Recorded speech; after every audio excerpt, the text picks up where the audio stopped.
Sweet podcast.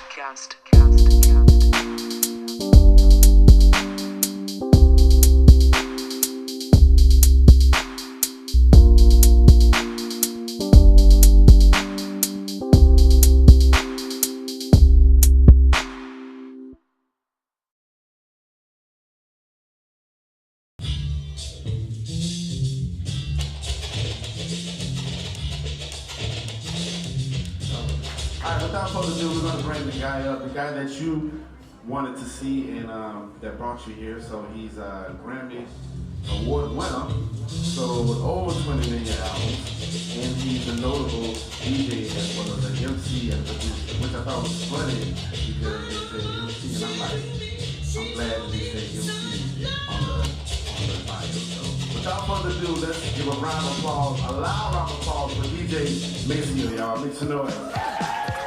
Mirror, mirror on the wall, tell me, mirror, what is wrong? Can it be my daylight clothes or is it just my daylight song? What I do ain't make believe. DJ Maseo, y'all make some noise again, man. I'm excited. I'm excited about this. What's up, Jacksonville? How you doing? What's good? All right, so welcome to Jacksonville again. You're not a stranger to Jacksonville. I'm glad I'm not. So yeah, the last time I witnessed you spin, it was I want to say like 2 years ago. And it was Dave Chappelle's show was here. Was anybody next door when he was DJing? And you stayed like another night. That was crazy, man. Could you explain that energy? Do you even remember it? Because it was like 2, 3 in the morning when we was doing this. Well, my brother Troy McNair, we go back 30 years. Every time I get with him, it's always to the extended hours. So yeah. Right. Sounds good. Speaking of 30 years, man. This is the 30th anniversary of 3 Feet High and Rising. So let's give a round of applause for that accolade right there. Y'all remember that album, right? Man. Yeah, I'm old in hip hop. but you're great in hip hop. We're gonna acknowledge that. So let everybody know how that feeling is to have that accolade for 30 years in hip hop. Explain how that feeling is. It's got to be a big feeling. It's surreal. It's very surreal. I'm still chasing the dream. I've been a part of hip hop when it was projected to be this or not be, you know. It was just really a reprieve from our third world situation as black people, you know, coming up in the 80s and 90s, you know. So for it to turn into like the #1 selling music in the world, you know, hip hop created jobs for people who don't even like the music, you know. Right. So, you know, it's still surreal, and I feel blessed. That's all. I truly feel blessed. All right, sounds good. So I was reading. I'm a hip hop head. So you started off in Brooklyn. You were born in Brooklyn, correct? And then you moved to Long Island. So to save time or whatnot, just explain how that transition was, because you was in Brooklyn when, you know, hip hop was emerging. Yeah. And then you went to Long Island. So was it a different transition, or how did you bring the elements that you got in Brooklyn to Long Island, and then when you met Plug 1, Plug 2? Well, honestly, those were the years I was just harnessing my craft. It was happening around my community, especially in the boroughs. So moving to Long Island, I actually thought I was getting further away from my dream than closer to it. And what was crazy, that it all happened when I moved to the suburbs, you know. Prince Paul, who was a part of a group called Stetsasonic at the time. Prince Paul, yeah, and he actually is responsible for the discovery of De La Soul. Yeah, so meeting up with Paul and meeting up with the guys in high school, pretty much summer school, because we all failed. Yeah. So right after summer school, we would go to my crib and start working on music. But finding out what everybody was into was part of the journey, you know, because around that time, everybody did it all. Graffiti, breakdancing, you know, pop locking, rapping, DJing, and then you found out what you really love and you stuck to it, you know. Right. Cool. Well, let's see. We're gonna go spin faster to 3 Feet High Rising. De La Soul is dead. My favorite album from you guys was Stakes is High. So, anybody remember Stakes is High? Appreciate it. Yeah. So, do you feel Rest like... in peace, Jay Dillon. Indeed, rest in peace, Jay Dillon. So, do you feel like that album holds importance to hip-hop and what's going on today?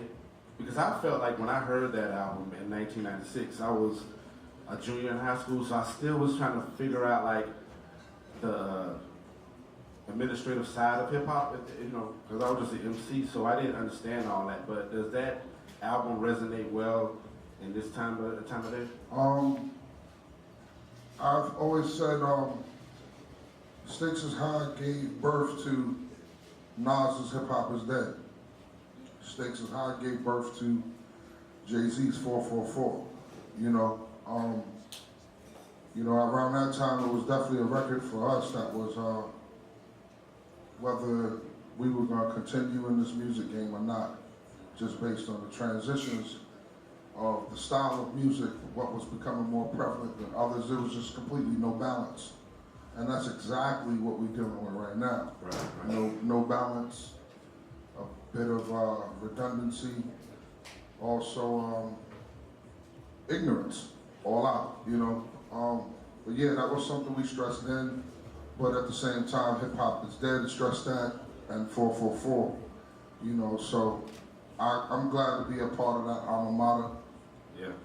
and still trying to say something with a message and balance out this culture. Definitely. So today is National DJ Day, so make some noise for the DJs in the house. Maseo. Salute Shouts out to all the DJs. Myself, Salute to my brother Guru. Yeah, man. So what makes a DJ? What is your definition of a good, skillful DJ? Like, what is your definition? One, definitely being able to mix two records on beat. That's one.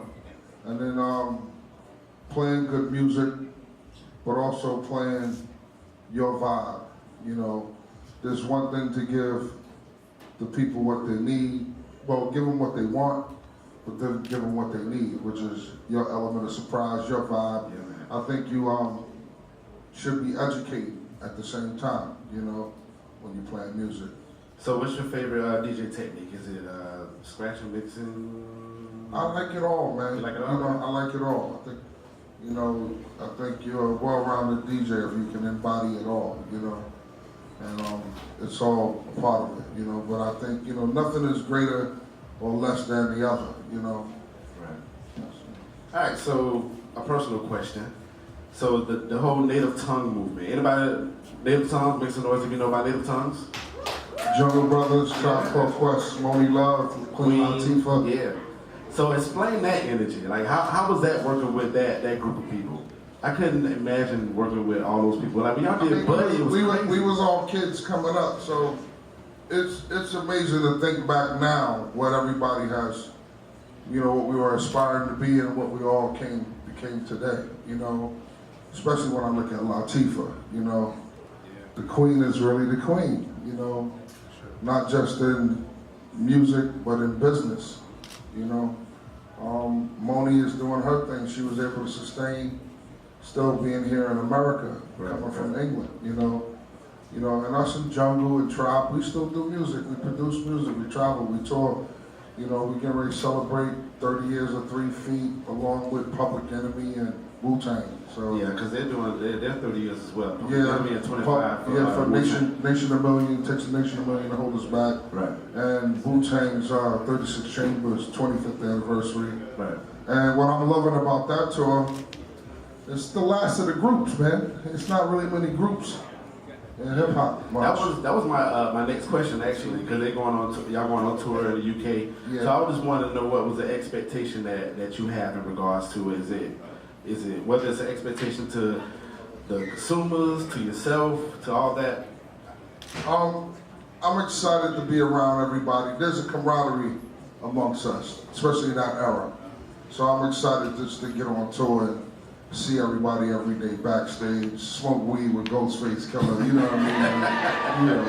I'm bugging out with Flavor, you know what I'm saying? Yeah, for sure. Yeah, man, PE's like uncles. They're like not even really big brothers, they're more like uncles to us. So I'm waiting to really kick it with everybody. Yeah, man, I feel like that's going to be, I know that's going to be a crazy tour, so good luck with that, man, and we'll be supporting you. So, music-wise, so you know what, let me go into this section right here. So on Groove Suite Podcast, if you have not heard it, we have two sections where we do, one is called What's Good in Duval, and then the second one is What's Your Groove. So what's your groove, what's good in Duval? So what's good in Jacksonville, basically? Like, you tell me something that, while you're here, what you like to do, what you know, what, just tell me anything good about it. Outside of Troy McNair, outside of him. So, but we're gonna do first, What's Your Groove? So What's Your Groove segment is basically, you tell us what we should be listening to, what you love, what you like to do while you DJ, whatever the case may be. So, what's your groove? My groove in particular is funk and soul, old school funk and soul.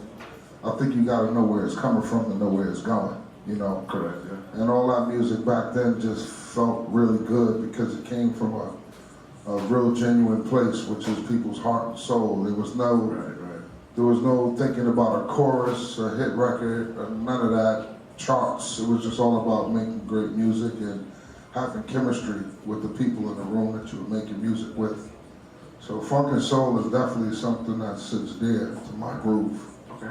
And we're gonna hear some of that funk and that groove tonight. Yeah, right? absolutely. Make some noise if y'all ready to hear some funk. My mom's is responsible for that. Word up, man. I'm talking serious. All right, so the next thing is What's Good in Duval, aka What's Good in Jacksonville, Florida. So when you come here, like, you know, when you're here, can you name one thing that you like, the restaurant, the food, the people, or, you know, about a particular? I've been coming to Jacksonville since 1991. Well, I'm sure you have a list of things that you can tell me. And the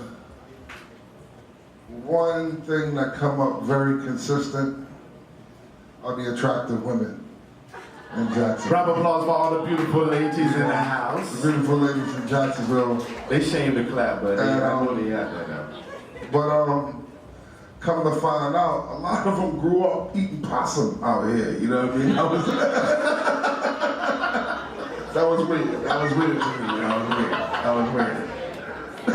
Okay. That was weird. So I gotta be careful with a possum soup. You know what I mean? Oh, hilarious, man. Hilarious.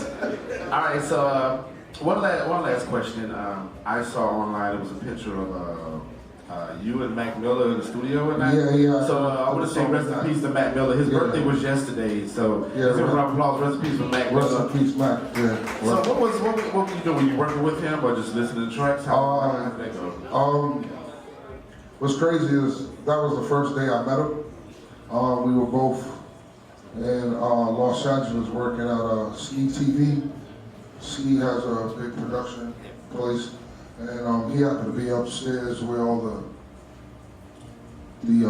audio and visual media stuff was at, and doing an interview with Ski. I was in the studio, Ski's main studio, and somebody came downstairs and said, Mac Miller's doing an interview with Ski, and he brought up De La, native tongue, what he grew up on. So I rushed up there to hear the rest of the interview. And I walked in, and he and I clicked from right from the door. And then that night we made a song, and we've been in touch heavily since then, you know. And then he, Paz, and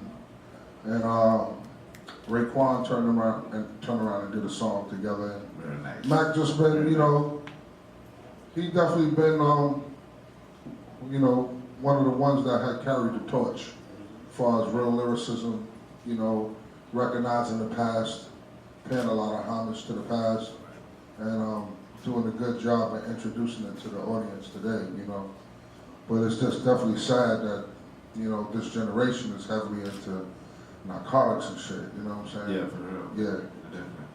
All right, so I said this is my last question, but It's cool. this is my last question, It's cool. personally. Favorite De La Soul song and why? That's like saying, what's your favorite child? I know.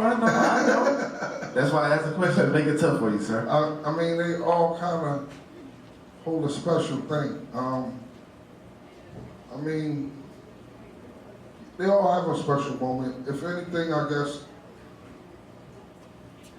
I guess out of the ones I played the most will probably be Ego Trippin'. I play it the most, you know. Balloon Mind State happened to be one of the albums I think was very dear to us as a group, but it didn't even do well. It didn't even sell much. It was great though. But that was one of the records we could truly say we were all individually confident as producers. Like we didn't really lean on each other, or we didn't really lean on Paul. Everybody brought what they had to the table. Correct. You know, so it was like one of the most confident produced records, you know. But it didn't sell shit. Right. Yeah. Understood. But it was still a great album, and it was a great moment in hip hop. So we want to thank you for that. Appreciate it. All right, that's my time on the Groove Suite podcast. Let's give a round of applause for DJ Maseo. Respect y'all. Just everybody have a good time tonight, man. You know, I just like for people to dance and party. Ain't nothing really extra sexy about what I'm doing here, but I do play music that make people want to make babies. So make sure who you dancing with, that's who you want to be with. There might be a lot of court cases. So. One more time. One more time, everybody, for DJ Maseo. Peace. One love, y'all.